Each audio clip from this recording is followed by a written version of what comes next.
оңай ғана түзу жолға бұрады. Ұстаз дейміз, барлығының бастауы, ұрса дейтін қанатсыз ақ жастары. Жер болсақ біз дөңгеленген адамзат, ұстаз болса сол бір жердің аспаны. Білім теңіз, ескек егіз кемеде, жүзе білу мына қолдан келеме, жүзуді де үйрететін сол ұстаз, міне білу бізге қалар кемеге. Том-том кітап жазар едім отырып, қалмас бедім сонда барып өкініп. Ол ұстазды теңей беру әр затқа, ұғынғаным ол да бөлек ол қылып. Теңер едім барасылды ұстазға, жазар едім атын алтын қыштасқа. Жыр асылы сөздің болса егерде, ол ұстазды неге жырға қоспасқа?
Шымкент қаласындағы педагогикалық институттың тарих факультетін бітірдім. Содан кейін білім саласында істедік, зейнеткерлікке шыққанша.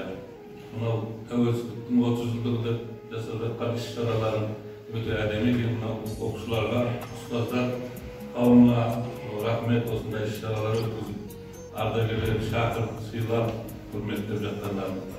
Не дейміз мынау оқушыларға? Алдағы уақытта мектепті жақсы бітіріп, өздерінің қалаған мамандықтарын егесі болуларына тілектеспін. Жоқ, ол кезде радио жоқ. Шартпен оқимыз. Шартпен оқыған кем білесіңдер ғой? Әжелеріміз, әшекелеріміз ай төлеп құртатын болдың өшіп. Әлі сендер қандайсыңдар? Мынандай жарыққан, біз ана қамыспен жауған кепе сияқты үйлерді оқыдық. 5-6 бала бір тамда бір мұғалім оқыды. Сендерді көрмен әуесім келеді. Бірақ өкінбейді мен. Бізге мәліметті, ақпаратты тек мұғалімнен алатын, одан кейін кітаптан алады. Оқитынымыз кітап, тыңдайтынымыз мұғалім, ата-анамыз. Әзір бірақ ақпарат алу көздейді. Алғаш әріп танытқан ұстаз деген жарықта бойға білім дарытқан нұр бұл. Еңбегі бар ақталған бала қиялда тарман ұстазыма сақталған сүргін. Өлеңін айтады, батыр сөйлей қалса жауға шаққан ойран айтады. Қойшы сөйлей қалса, мал бағып жайған айтады. Қомағай сөйлей қалса, ішіп жеп тойған айтады. Асыл сөйлей қалса, асыл сөздің қаймағын айтады деп, осындай асыл алтын басты ағаларымыз, аталарымыз келіп отыр екен. Келген қадамдарыңызға тағыдан нұр жаусын деп, сіздердің құрметтеріңізге, Асқар Таудай әкелеріміздің құрметіне менің әкем жақсыдан деген өлеңді орындап берейік.